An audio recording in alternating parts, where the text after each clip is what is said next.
Welcome everybody. Those of you that are here, there's still people coming in, and they'll catch up quickly. So first of all, I'm those of you who haven't met, I'm Dave McLeod. I'm the CEO of Thoughtexchange, and I'm thrilled to be here with Dr. Mark Anderson. Thank you, Mark, for taking some time with us today to chat with everybody. Thanks very much. So I met Dr. Anderson many years ago, and ever since have been privileged to work alongside him, and also I've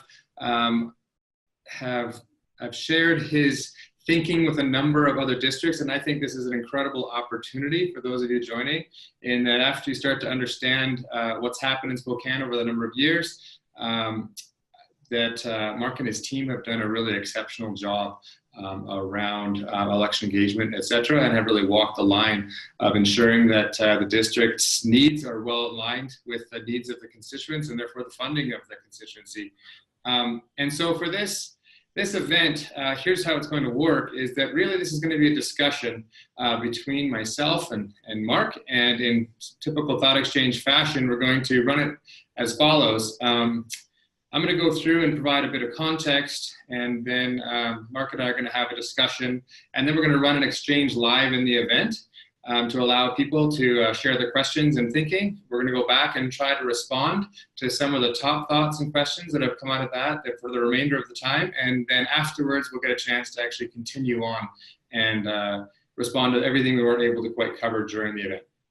So, because Dr. Anderson provides leadership for various aspects of school district business operations, including facility planning, construction, property management, acquisition, facility maintenance, custodial services, safety, security service, people, transportation, printing, and public records processing. As a member of the superintendent's staff, Mark serves as the assistant secretary of the board of directors. This is a pragmatic description of Mark. The other thing I'll put on him is someone who holds the vision and direction for where a lot of this is going as a leader. And I want to actually quickly give you some context from a Thoughtexchange perspective on some of the things that Spokane has been doing under Mark's guidance. I'm going to run through that quickly, and I'm going to be passing it over to Mark. But as a background, Spokane Public Schools have been a partner with us for a number of years. There's been a number of large exchanges with over 30,000 thoughts submitted from the constituency, and those thoughts were rated and considered more than 500,000 times by now, which is kind of an amazing thing to consider. 500,000 different times a point of view was considered by a person that maybe hadn't thought that through. That's pretty cool. And I'm actually going to sort of expedite the process of showing there's the sort of range of things that have happened, and I'm sure Mark will speak to various aspects here, but in 2015, there had an exchange on the facilities that led to a bond referendum question and some changes. We'll dive into that a bit.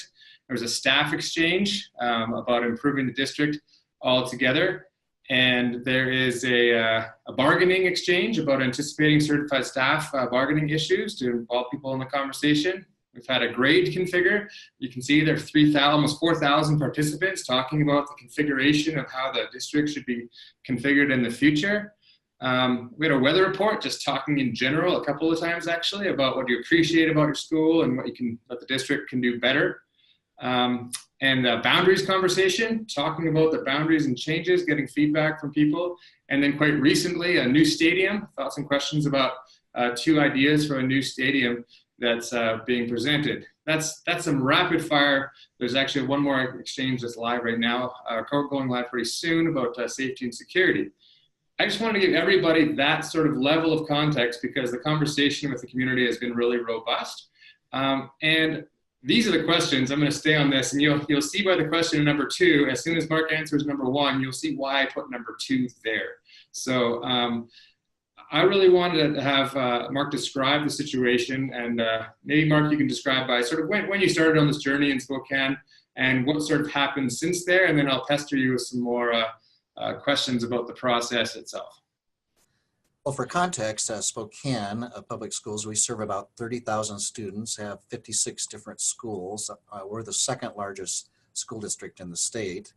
And up until 1998, when it comes to capital facility improvements and bond issues, the school district used an approach of they would pass a bond and then do the project very quickly and then wait 20 years until the bonds were all paid off before they would move on to running another bond. So In 98, we changed that trajectory, given that we had 56 old schools. We took an approach of doing a certain number of school renovations or replacements every 6 years. So starting in 1998, we had a list of projects, and we developed this long-range facility improvement plan, running bond issues every 6 years. So 1998, we had another one in 2001, another one in 2009, 2015, which we're currently in that phase. So successfully passing bonds each of those times. We also have operation levies in Spokane and in Washington. The dynamics have changed, and I'll talk about that on what's on the new horizon. But we would run levies partnered up with those bonds, and then run a levy every 3 years. So we'd run a bond and levy, then come back 3 years later, just run the levy, come back the following 3 years, run a bond and levy. So the bonds are running every 6 years. So we have been successful. In Washington, takes a super majority to pass bond issues, 60% plus. And we've been in the mid 60s to low 70s over this last 24 years. We've now pretty much renovated or modernized about 70% of our schools, still have 30% to go.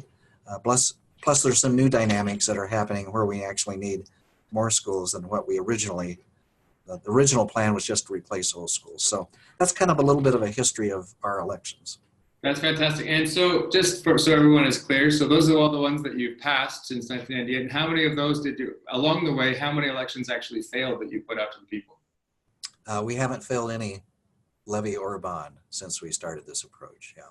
So as you can understand is I was really, there's a few things happening here is that 60% supermajority, these are not a cakewalk. This is not a massively supporting with no opposition sort of area as far as I want to just take those things off the table for people that, maybe they tried 80 times and only passed a few, but actually know that they seem to pass often. And also supermajority is a particular problem, and earning the support from the community in Spokane. It's I wouldn't call it in some districts I see that, they get 80% every time. It's just sort of a new, every time. We've never failed a bond, but of course, but it's always a question. People are always required to be a part of the process, which I think is important context for people to understand. And also context for why I'm so excited that Mark has a chance to share some of his thinking along, because I've actually, with other districts, we now work with hundreds of them. I'm often, after conversations with what's happening in Spokane, I've often take little tidbits of Mark, and I also credit him. I try to make myself look quite clever, but later on we'll credit that, listen, here's maybe a way of thinking about it that maybe you can think about. So I would like it to actually lean in a little bit. You've had an amazing success record. And in fact, just so all of you are aware, I think we put this in the prep, there's also one more going out tomorrow. And so it's one of the most interesting ones. We're going to get to that, but people are going to the polls tomorrow, and we'll maybe cap the conversation with that, and all of us can hear that aspect. But let's just start with, I would really like you to talk about, you don't necessarily earn the level of trust you have by always doing the same thing over and over and just assuming you got it right. So maybe you can start to describe what are some of the secrets do you think are the success of Spokane Public Schools in earning that trust from the constituency? Maybe we could just touch on a few of those. I know we talked but yeah, maybe what's the first things that come to mind, and then I'll pester you with some of the nuance as we get into this. Well, I've been in Spokane 24 years, and before that I was in several districts in Western Washington. And I will say there is an advantage that we have that is just to our advantage. Number one is Spokane is an intact, large urban community in Eastern Washington.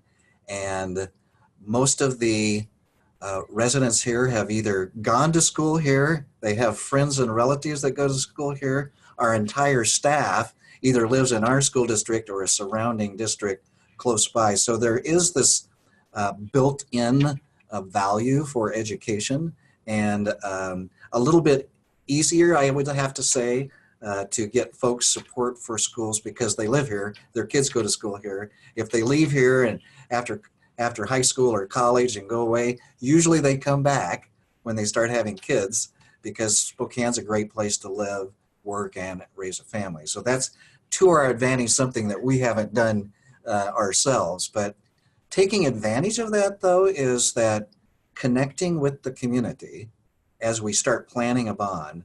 That's been one of our hallmarks. We have gone out, done engagements. Back in the old days, it was community forums and trying to get as many people to listen to the need.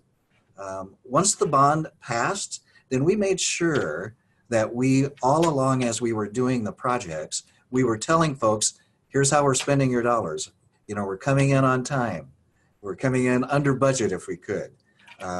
We would do all sorts of celebrations about the projects, from groundbreakings to ribbon cuttings to grand reopenings. In other words, as you're doing the projects, we're letting folks know, here's how we're doing on the projects you've approved.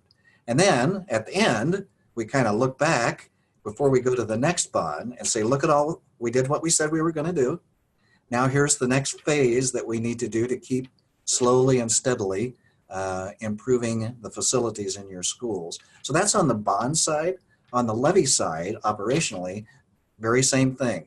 Here's how we're spending your dollars, featuring the staff and students that we're doing the good work for. So I think it's planning your work, then telling them that you're implementing the plan, telling them that you implemented the plan, and here's the next phase of the plan. So that's been one of the secrets, I think, that have worked for us.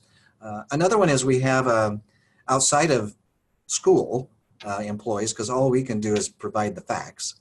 We've had a very strong advocacy group called Yes for Spokane Schools that have been very engaged with many of our staff, principals, parents outside of school time, not using school district facilities, to run a Vote Yes campaign for schools. So that's something that the community's done, and that too has an energy of its own that's helped us be successful. So I just want to unpack a bit of that. First of all, I think everyone probably caught this, is that Mark led with humbleness, which is something that I see as fairly consistent, is there was a humble, and it's not all to do with our success, which is a hallmark, I think, of a trustful leader. Also a process. The process is very clear for people. And I know we talked about something before, which is that the first idea was, let's replace 25 schools. And that seemed simple enough until other things came into place. Maybe you want to talk about the first notion that you shared with the community. So something that they've had a long-range facility plan where you've actually shared, not only this is what's happening today, this is what's happening in the future, but then some things happened like kindergarten, etc. Maybe you want to talk about that transition. So yeah, the original plan was over for 25 years to replace or modernize Spokane's old school, and we had about 50 of them that were old.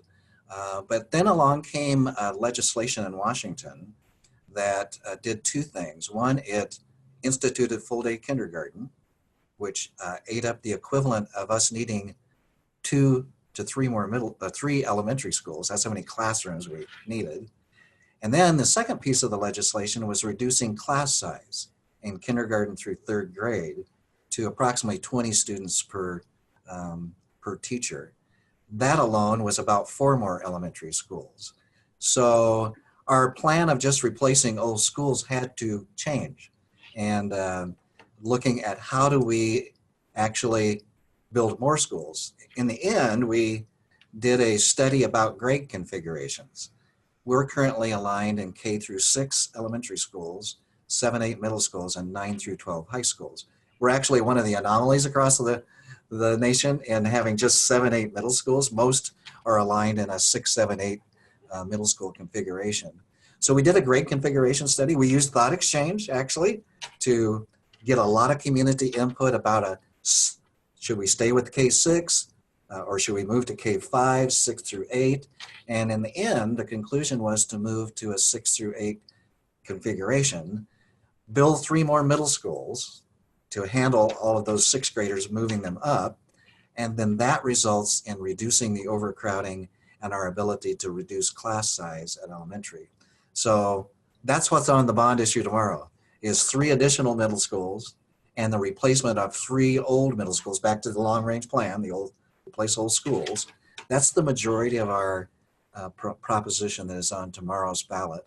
We're able to do that, and again, we normally would not run bond issues in November on a general election, but for Spokane, the McCleary funding decision in Washington allowed us the opportunity to think about doing this earlier. Our next bond wasn't scheduled to 2021, but we're running this in 18 because tax rates in Spokane are dropping by $2.20 per thousand for education.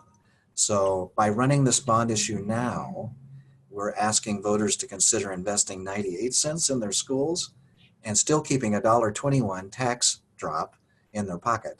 And if we waited till February, or if we waited till 2021, it'd be a tax rate increase. So being nimble, I guess, we've got a plan, but also take different circumstances in life come along, and you have to bend to those circumstances and keep the community with you. That's great. And so I'd like to actually, seeing Mark and his team work, I'm privy to some of the thinking around the grade configuration and around the district future. And it's something actually that I see a lot of districts struggle with, meaning everyone knows that change sort of upsets people. And then once you change, if you talk about sending kids to different schools, talk about changing their boundaries, you might really start the conversation that'll be negative, that you're taking something away from our kids, etc. And so, especially when there's election items coming up, there are people that think, well, you know what, let's actually try to keep that a little bit under wraps and maybe not talk about the elements so publicly because we don't want to get people upset. What I see is you doing something completely opposite that I'm wondering if you can share a bit about, meaning as you look forward in the future, a few years down the road, you go, you know, there's going to be some implications around boundaries. There's going to be some implications around middle schools. There's going to be some implications around teaching and learning in general that we have to be thinking about. And then you go out and make a plan to talk to thousands of people each and every time to sort of create the building blocks to say, well, you know what, we were open to whether the middle school conversation, how that was going to be configured. We're genuinely open to the outcome there when we'll plan accordingly versus we're going to plan this and then just put it on the ballot and really hope it works. But we don't want to get people upset in the meantime. We want to talk to them about the need. Maybe just talk about that mechanism of what I would call transparent planning that you've done along with your community, because you seem very adamant to make sure these major questions have thousands of people involved. Well, we knew that changing grade configurations was going to be a topic that lots of parents had strong interest in weighing in on. So we actually did the grade configuration study 2 years ago, actually in anticipation of at the time of implementing this in 2021. So we wanted to get way out ahead of it. And as it turned out, that engagement resulted in where the board approved moving grade configurations at their board meeting. We didn't have one dissenting parent voice. It was actually parents coming, supporting that move. Then our next committee that we worked on and that we used Thoughtexchange again to help us get input was on, okay, if we're going to build 3 more middle schools, we are going to have to change school attendance boundaries. What should be the guidelines the school board uses when they go to start drawing those different lines? What are the different things that the community values? And again, trying to do that in advance and being very clear that we know that this can be controversial and parents will have strong opinions about, but not shying away from it, kind of getting them engaged early so that they are supportive when that kind of a measure goes on the ballot. That's great. And I think that there's something there for people to listen carefully to, because I've been privy to many conversations, specifically with boards, where I've said, listen, the board is pretty hung on this idea, and we know the parents are going to be very upset about this. It's something they care very deeply about, and therefore, let's not touch that. I really don't want to touch that. I don't want to get too much into that debate. I'd rather actually, get a bit closer, just kind of maybe do an election and then do the change afterwards, because now that we have the funding, we kind of have to do this change. And so, again, there's something listening through there where I think there was almost 4,000 people in that engagement around talking about the configuration changes, which resulted in some buy-in, the board moving along, things getting approved. It's a very structured process for like a transparent process. I'm really eager for people to listen to a lot of what's happening there. But then also, there could be a person that says, well, listen, that sounds easy, except, so what you're doing is kind of asking people and then doing whatever you like anyways. That would be a criticism people would have as well. It seems like you're doing this for just window dressing, but actually you know what you're doing and you're just talking to people. But having been a part of the process, I know that's actually not true. And a case in point I'd like to point to is, let's talk about the hot potato, the stadium for a second, because a few years ago, there was a real mixed opinion on the board level and the superintendent level about the stadium and how that related to an election item. And in fact, the superintendent was speaking pro stadium and did an exchange and made a bit of a change publicly. Maybe you want to speak to that aspect of actually, listening and being willing to change your mind as well. So in Spokane, we have a stadium called Joe Albi Stadium. It was built in the 50s. It's a 30,000 seat collegiate football stadium that has been the home of Washington State University, Eastern Washington University, Whitworth University, and every high school in the Spokane region, including Spokane's 5 high schools. And in its heyday, it was a place that was filled many Friday, Saturday nights as a kind of this Eastern Washington Central Stadium. Over the years, everybody left except for us. WSU built their own stadium, Eastern built theirs, Whitworth, all the other high schools in the greater Spokane area built their own stadiums. And so now Spokane is left with, and the city owned the stadium actually. And in 2013, we took over operations of the stadium, getting a credit toward its eventual purchase.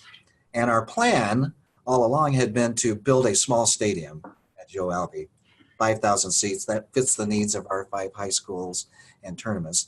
You are right, Dave. In 2014, before our 2015 bond, we did a Thoughtexchange engagement about replacing the stadium. And that would be just with the 5,000 seat stadium. And what we heard a lot was, schools come before sports. You should replace some other elementary schools or some old, outdated middle schools before you're building a stadium. So we listened, and on the 2015 bond, the stadium wasn't on there. We're back with the stadium on this bond, but it's a different circumstance. In this circumstance, by adding 3 more middle schools, and this is how things have changed since 2015, we can build a new middle school next to a small stadium right where it is, if we take the stadium down. But we got to spend money on replacing the stadium in order to build that 3rd new middle school. So we've actually, then the city came to us this summer and asked if we would think about building the stadium not there at Joe Albi, but downtown next to the Spokane Arena.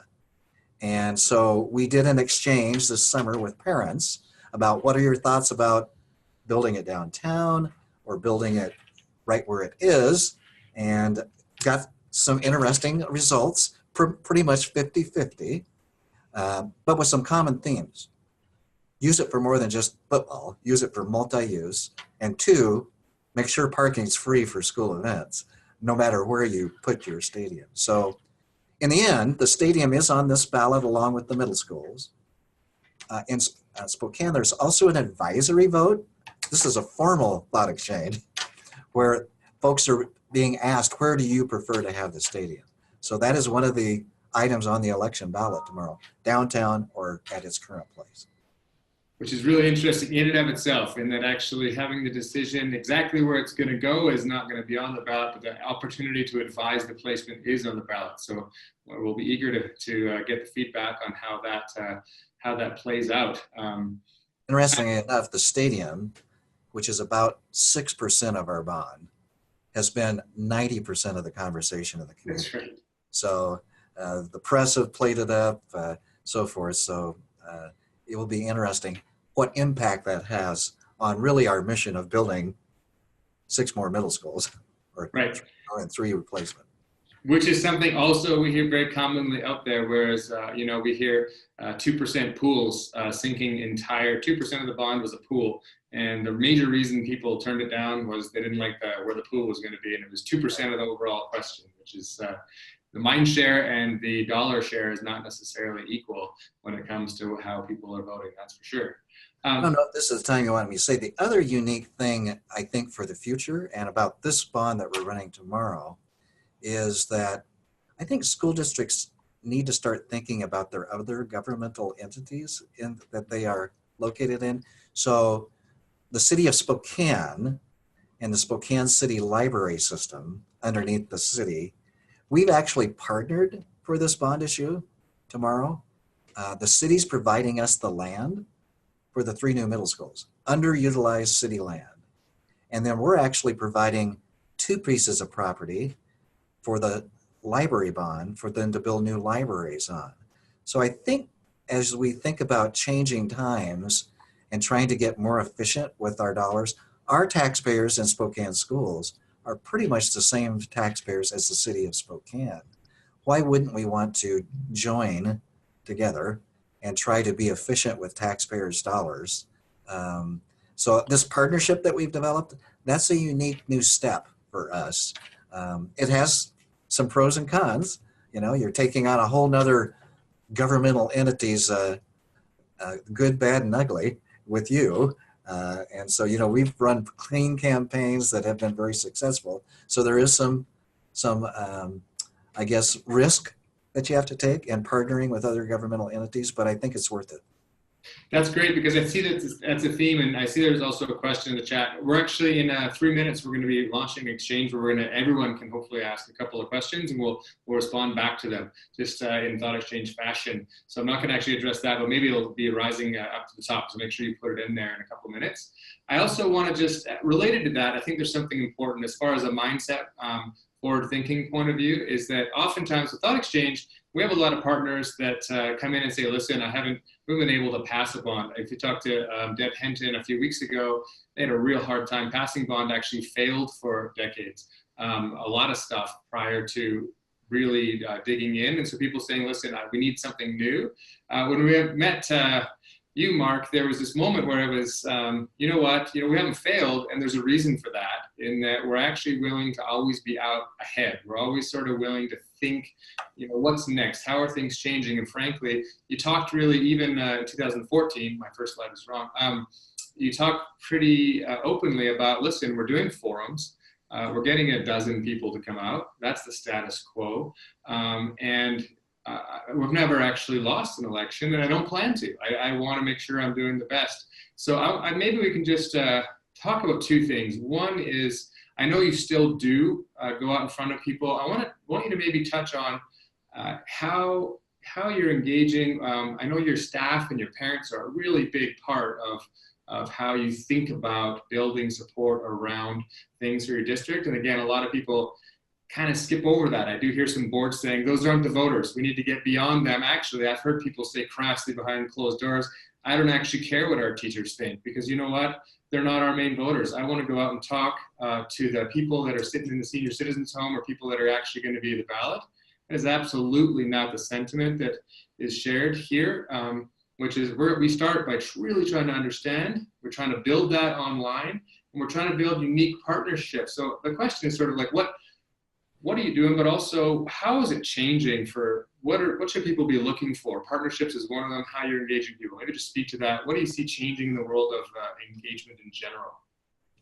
So to start with, though, back to staff, the reason why we face-to-face with all of our staff and then also do Thought Exchange with them is that they really are our ambassadors. They are the ones out there that parents believe, that friends, relatives, that live in our school district, that's who they go to ask. They don't come to ask me.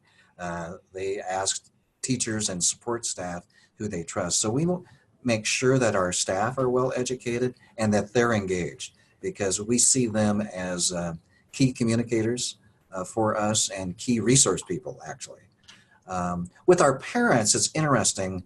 Back when we started in 1998, we had lots of parent engagement in forums. We could get 100 to 150 people out at 6 forums, 150 per forum, actually. But as time has gone on, that's dwindled. That number's dwindled. And that's why we actually, it was appealing to have Thought Exchange come along, because parents, our current parents, they like the not having to come out to a meeting, get a babysitter, or they like the idea of that online being willing to express themselves. So I think that's a learning we've had to adjust, still wanting that input and getting the feel from folks over time. And then, but we still are doing, we do the senior centers too, still.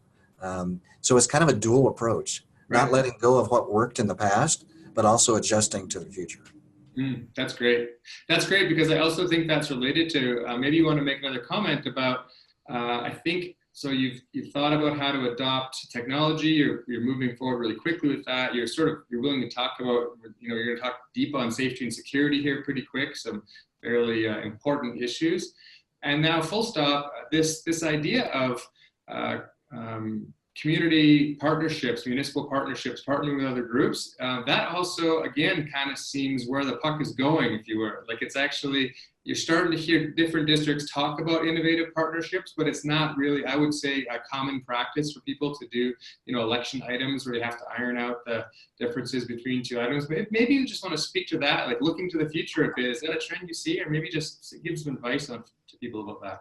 Well, it is interesting as we've been out and we've done it jointly. We've actually had, when we've gone out to speak to community groups, we've had everything from our superintendent and the mayor together talking to groups. We've had key senior staff from the city, from the library, myself, talking to groups. Visually, we want them to see a partnership, that we're doing this together, and that the benefits of the partnership of saving taxpayers' dollars, really. I mean, we had actually started to talk to the city about buying this piece of property from them to build a middle school. And we kind of paused about a year ago and go, hey, our taxpayers are the same as yours. They already bought that piece of property once when the city bought it. Why should they turn around and have to pay for it twice when the city's really not using it now? So looking for those efficiencies, the library is a good example. They're going to build a library on our middle school campus. And now we're looking at ways to share those library resources, still make it secure for kids during the day from the public library. But again, being efficient in really lifelong learning is schools and libraries. That's really what it's about. So I think looking for those kinds of things in the future, I think is appealing and will keep a community support. That's fantastic, and I think again, just to contrast this with, I don't like to make people wrong, except that I can see the contrast when it's stark. And so I actually have had a conversation with superintendent senior leadership team where the mayor came out with a vote no on school bonds on their own personal home lawn, a board that said vote no. And then I spoke with them. It was a cabinet meeting, saying why, why, what's the reasons, where's the point of contention? And the answer was, we have no idea. We're not really on speaking terms. Haven't talked to them for a long time. And I thought, wow, no one knew why. Not a single person, actually. There wasn't a clear interest, except they knew the mayor was against the bond, but actually not politically, not writing about it, just against it. And actually nobody knew. So I think that's really interesting as far as partnerships and actually doing projects together and building partnerships from a constituent's point of view. It's all their money and it's where it's going. So I really think that is a forward-thinking aspect. That's just the tip of the iceberg as far as where that's heading, maybe in the overall conversation of public finance. That's interesting. Our mayor is saying that the key to having a great city is having a great educational system in your city. You can pave the streets with gold, and if you have a lousy educational system, no one will come and spend the money in your cities, because folks move to cities to have great education for their kids and then to work, right, in the cities. Yeah.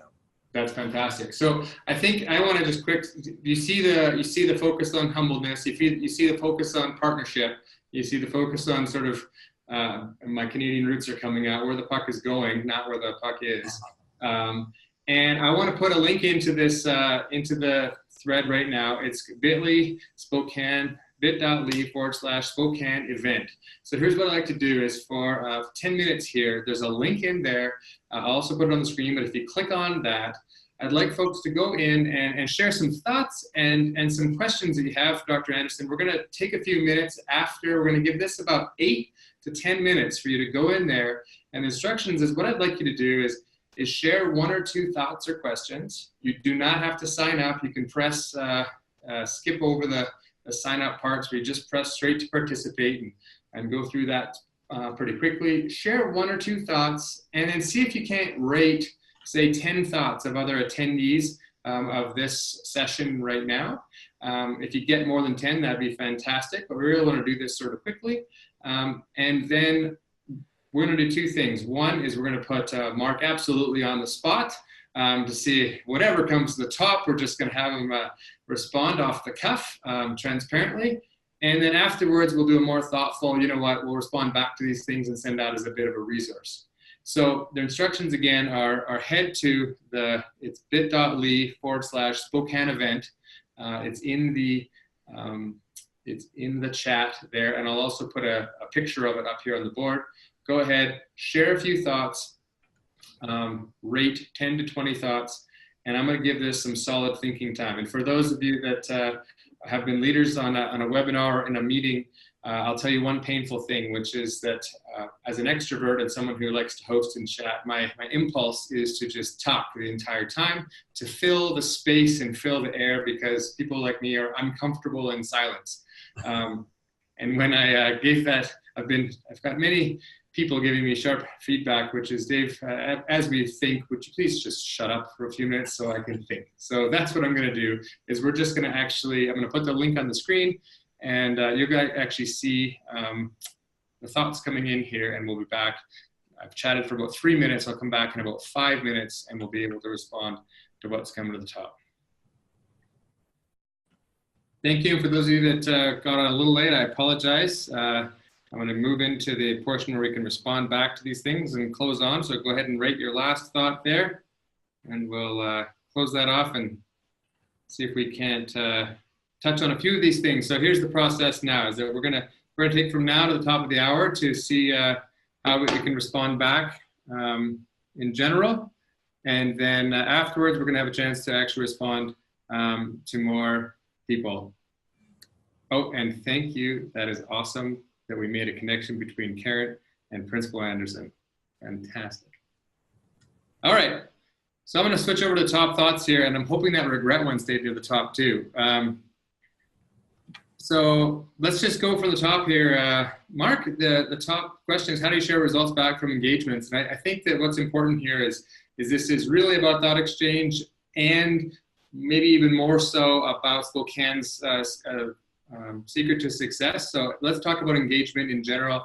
Mix in maybe Thoughtexchange engagement, but also, you know, you do a lot of speaking face-to-face and things like that. So how do you share results of your robust process back out to people? So several ways. One, on the Thoughtexchange in particular, if we've asked them to take their time to participate in a Thoughtexchange, we've used kind of the overview results that we've sent back out to every email that we sent it to. And even if a person didn't participate in the exchange, at least they get to see what other people were thinking in the community. But in other areas that we've used, are fortunate, we use social media quite a bit. We also use videos that we post on our school district website. In the early years, we actually owned and operated the public television station here in Spokane, KSPS TV, that we had owned them for 30 years up until about 2014, when we actually sold the station to the fundraising group. But we use that medium of sharing results of what we were thinking, what we've learned from the community. So a variety of ways that if we ask folks to participate on a topic, that we get back to them and let them know what others are thinking. That's great. And actually, I'll add one piece that I saw. Kevin Morrison, who's a fantastic resource and partner with us, on his social media had something he did that was particularly interesting that I really appreciated when it came to results of engagements. When he'd find something on social media where people said, you know, I really don't think we should be doing X, Y, or Z, or are we talking about X, Y, or Z?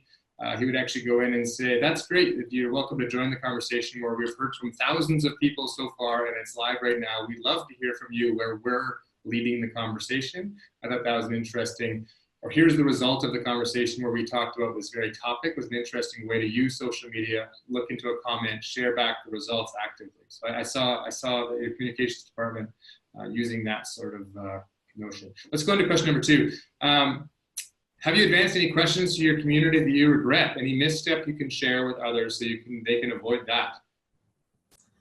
Well, one comes to mind very quickly, Dave, that you got the pleasure of sharing, was that after some contentious bargaining with our education association, one of the questions we asked pretty much to staff and community is, so what do you think about our school board? And so that probably wasn't, at the timing of that question, probably wasn't good because it was in the context of bargaining. And that was a difficult conversation, as Dave, as you probably remember. Yeah. Yep. I certainly do remember the timing and the temperature in the room as people did have comments, that's for sure. So I think there's a level of vulnerability, there's a level of trust, and I think there's a time to have a conversation about things like that. But certainly we learned a lot in that engagement for sure. It is interesting. This Friday, we're doing another exchange for about 3 weeks before the Thanksgiving holiday on safety and security, and how folks feel about the measures we've taken in Spokane. And again, it's back to timing. We did not do it right after the tragedy in Parkland, Florida. We waited till this fall, and we have actually a focus on doing a safety study this year. But those are one of those, we won't regret doing this, but anything can happen any day in schools around safety. And that, I think that does have an impact on participation and folks' thoughts. So you can't control that. You can't be afraid of it, but it is something to think about. Yep, that's great. Let's go to the next piece. How did you market this platform to get people to respond? Well, we've done it in several ways. One, just the email coming to folks is an explanation of what it's about when we ask them to participate.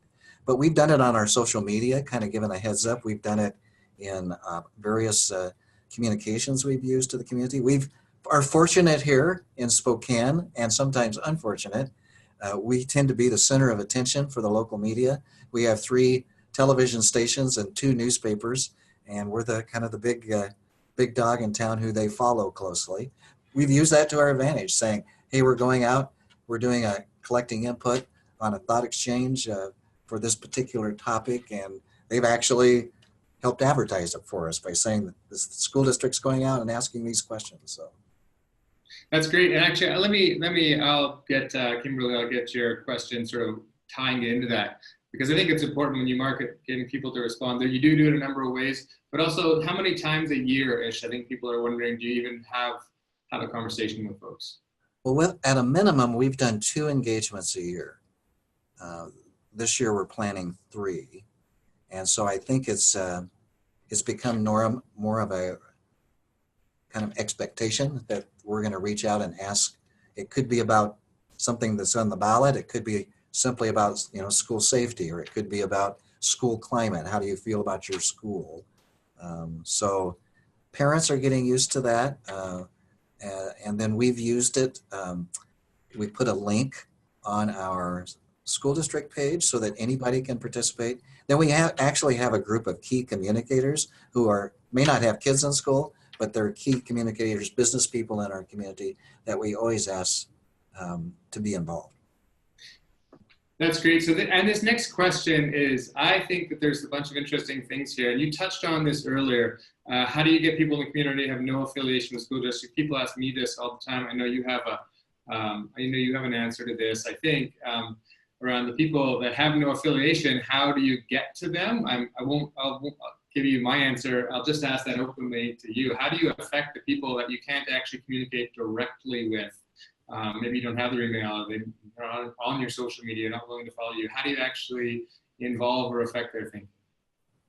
Well, again, I guess that's one of the advantages of the local media market covering our issues is that, you're able to get messages out there through news programs and that sort of thing. We still, though, regularly, and not just for election stuff, go out and meet with various community groups on a regular and normal basis, just to make sure we're out there talking about education and what's going on in their schools, so that we try to go to where they are. And neighborhood councils in Spokane is something that's an advantage that we have. So the city has several neighborhood councils. I call them their school PTAs, and they have regular meetings that have active community members involved in them. May not have kids in school anymore, or may not have had kids in school, but they're very active community members. We go to those neighborhood councils on a regular basis, more than just for asking for, or informing them about school election issues, for a variety of issues. And they're very receptive to having us come. They are interested in what's going in their neighborhood schools. So that's been a good vehicle as well. That's great. And I'm glad I didn't bias you with my response, because there's another response that you've given me that's related to this, which is I think there's an underpinning of a belief of the overall trust of, actually in Spokane, that the parents and the teachers are involved in large conversations all the time. There's a real constant "I want to hear from you" feeling.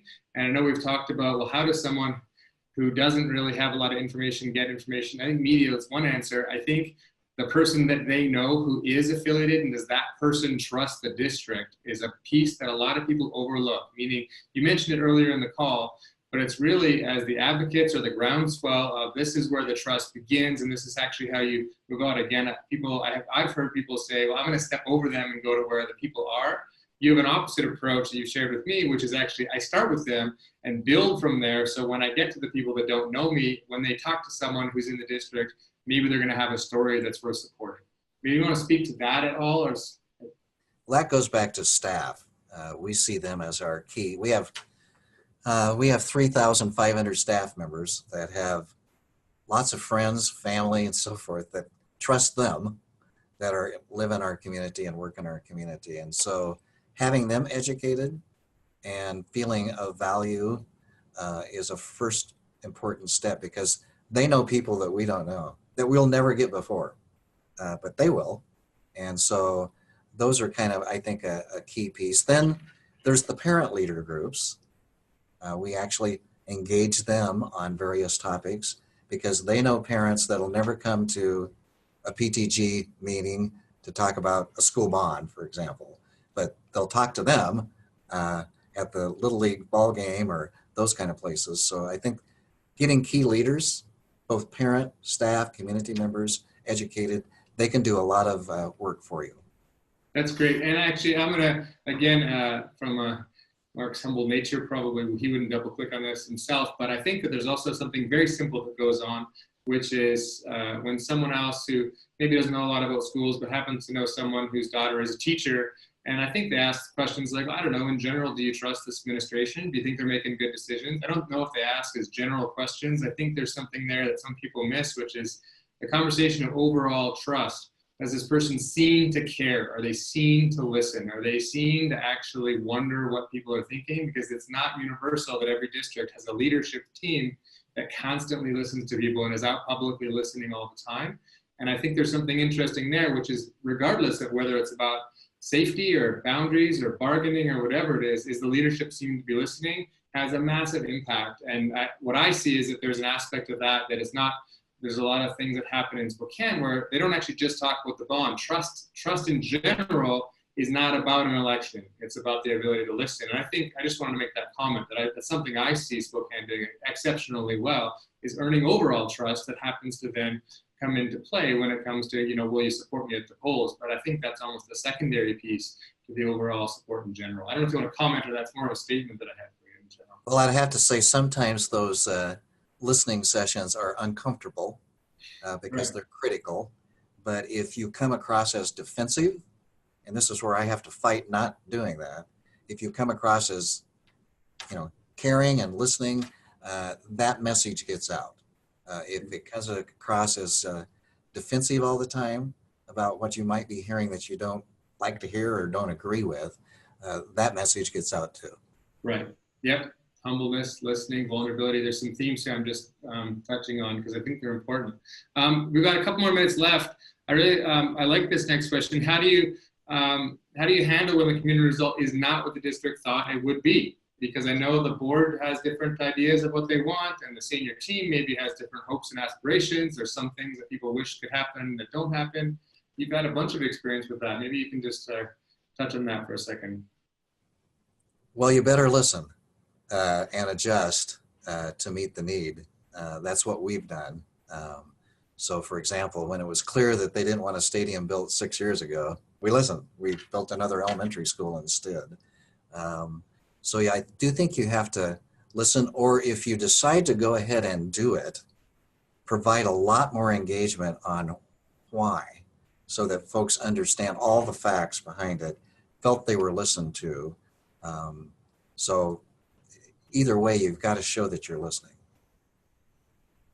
That's fantastic. So actually, maybe we want to talk about this next two pieces because they're actually related for I know for Spokane, because I think the very first conversation we had was really how strategic planning was kind of happening-ish, and the district didn't do a strategic planning engagement, but did a large engagement that was related to strategic planning, and actually goes to answer this number 7, which was the process first introduced, was actually in the wheelhouse of what do you care about in your schools. So maybe you want to speak to going back a few years. I think there's two things happening here: strategic planning, and I believe actually that strategic planning is something that's actually evolving to being something that is just ongoing strategic engagement and strategic communications. This idea of a 5-year, 10-year, they still happen, strategic plans.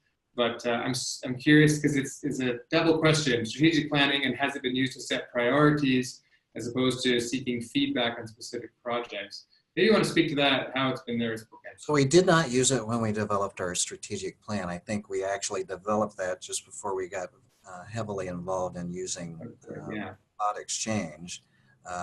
We are in the process, though, of testing different things from that strategic plan as far as priorities that we've actually used. I'd have to say that we first started something simple with Thoughtexchange, is that weather check at the schools. We knew we were the next step was going to be on a more, I guess, more engaged topic of that's kind of singular. It was a bond, but we wanted to get folks used to using the tool by, how do you think your school's doing? What areas would you like to see, more of, those sorts of things.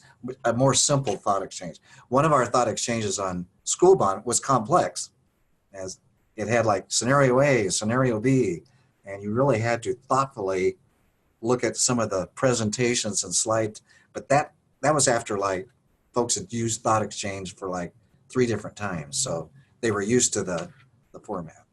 That's great. So I think, first of all, Mark, I want to thank you on behalf of everybody. I think that you have a ton to offer public education and all the kids you've been affecting through your career. So just sharing a bit of that with people, I think, I know I find value whenever I talk to you. I'm not just buttering you up because you're a client, but you obviously have experience to share. And so I want to thank you on behalf of everyone listening for coming out and doing this today.